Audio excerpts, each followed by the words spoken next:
Pasalubong from Philippines, diba? Madami nga pala akong pasalubong, pero yung iba hindi ko na ipapakita. Ito lang. Koji-san. Ito siya guys, bawal mawala sa akin to. As in, ito yung sabon ko talaga. So, ano to, anim yata yung laman nito guys. Ito yun siya. And then, syempre, polvoron. Hindi mawala ang polvoron.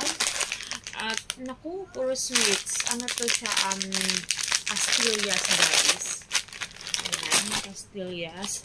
Tapos, hindi ko napigilan talaga itong mango. Dried mango. Tinikman ko na talaga siya. Ito siya guys. And then, syempre, may pansit canton ako. Pansit canton. And then, ito lang yung nabili niya guys. Maliit. Alam niyo naman is Skinol, diba? Ito, maliit yung nabili niya. Wala daw malaki.